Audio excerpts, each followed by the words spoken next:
Welcome back everyone to the conclusion of Let's Play Dragon Age Origins. Sten. It is good to see you again, Kadan. These people, they call you hero. It is a strange word, but I think I understand its meaning. The Arishok on occasion has declared a Kunari to be Kunoran Vel, one who serves as an example to others. Such examples are always made after their death, however, a death in service to the Kyun. A living Kunoran Vel would be too proud. Do the Kunari celebrate and put on parades? When a Kunoran Vel is declared, certainly. It is one of few occasions when the Kunari are permitted to engage in revelry. There is imbibing of spirits, public chanting, meditations abandoned. It is madness. That would be quite... don't you ever smile? I am smiling. I suppose I should tell you. I have decided to return to my people. Your quest is done, and thus so is my reason for accompanying you.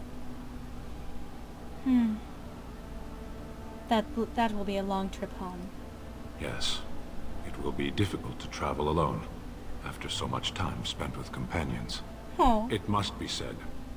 You found my sword and gave me a chance to restore my honor. I owe you a great debt.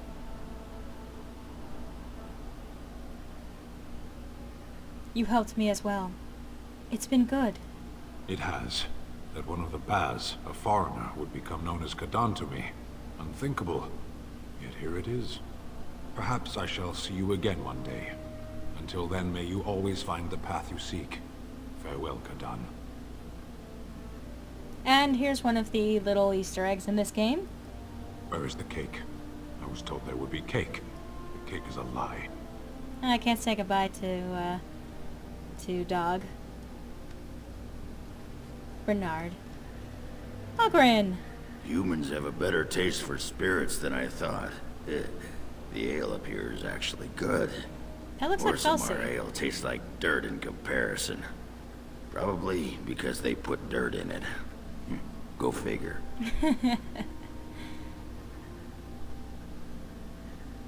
Enjoying yourself already, I see. After what we went through, I think I've earned it. I think you've earned it. So I guess you're staying here in Denerim? Unless my hearing's bad, which happens. That's the plan. I'm thinking I'll stick around myself. At least for a bit. I'm getting used to that big sky up there. And I'm thinking I might just look up Felsi again. See where that goes.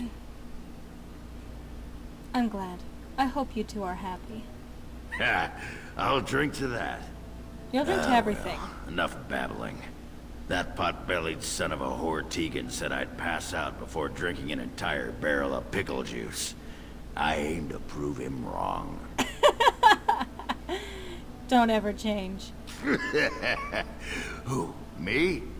It's been good traveling with you, Warden. Don't get lost in the shuffle now.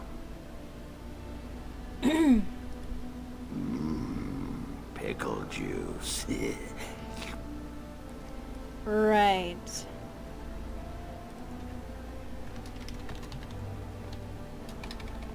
No.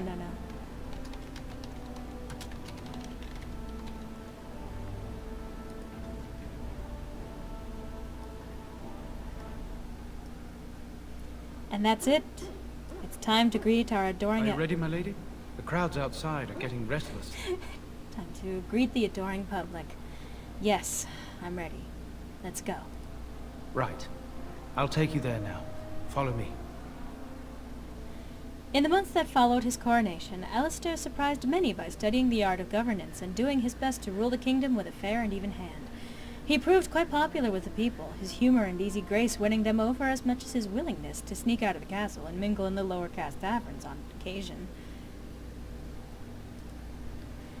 Lorelei married King Alistair in a lavish ceremony 6 months after his coronation, becoming the princess consort of Ferelden.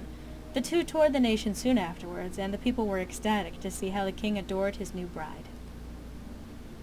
News that the urn of sacred ashes had been found in Ferelden did not spread outside the Chantry until Brother Gentivi made an announcement several months after the defeat of the Darkspawn. The manuscript detailing his research and his experience with Andraste's cult drew huge interest among scholars throughout Thedas. Some years later, the Chantry announced that the resting place of Andraste's ashes had indeed been found. A ripple of excitement spread among the pious people of Thedas, with many undertaking pilgrimages to see the ashes or partake of their healing powers. Following months of effort, the Tower of Circle of Magi was finally cleansed of the last spirits to slip through the veil. No further abominations were created, and First Enchanter Irving was pleased to declare the circle safe. All that could be saved had been. With the slavers shut down in the alienage, the lot of city-born elves improved for a time. The new king even named the local elder to his personal court, a scandal amongst the humans, but a sign of new hope to the elves. Shiani continued to be an outspoken member of the alienage community, and in time became the new elder. That outspokenness earned her frequent trouble, but served her people well. Arleman remained in Denerim for some time, acting as the Chancellor and Chief Advisor to King Alistair. Tegan ruled over Redcliffe in his stead, and was surprised to find himself well loved by the villagers, who were still grateful for the nights he spent defending their lives. In time, Eamon abdicated in favor of his brother, an event the locals greeted with approval and enthusiasm. The young woman Caitlin, remember, with the younger brother Bevan, eventually made it to Denerim safely, and used the small fortune she received for her father's sword to open a foundry while the city rebuilt. The foundry did well, turning her into a wealthy and respected woman. By chance, she met Tegan again at court, and within months, the two of them married. Bella, the tavern wench, made it to Denerim safely. With the money she was given, she opened a brewery of her own. The Dalish elves prospered after the siege of Denerim, having earned much respect for their part in the battle. For once, human lands welcomed the wandering folk. The new keeper, Lanaya, was respected both amongst the Dalish as well as in the Ferelden court. She was a voice of reason, and other Dalish clans would turn to her to help resolve disputes with human folk. In time, many of the Dalish clans moved to the new land provided for them in the south near Ostagar. Wary of their human neighbors, however, tensions soon rose again, and only Keeper Lanaya's leadership kept peace alive. In Orzammar, King Harrowmont found himself in a protracted battle against Bhelen's rebellion that left him unable to gain the stability he needed. The clan lords objected to many of his measures in the assembly, and only his efforts to increase the door's isolation from the surface met with any success.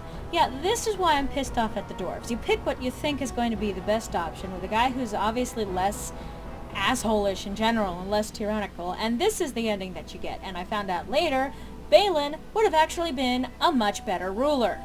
The tyrant, the liar, the manipulator. Anyway.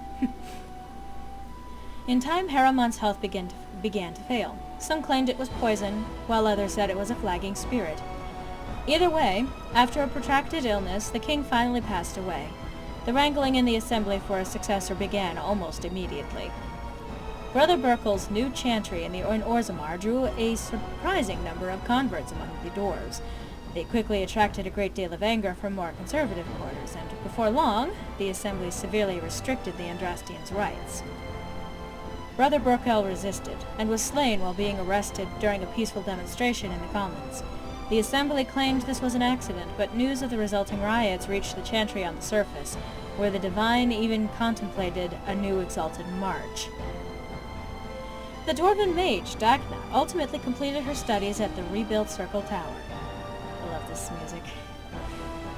Eventually, she published a comprehensive theory of how lyrium vapors relate to the supply of magic.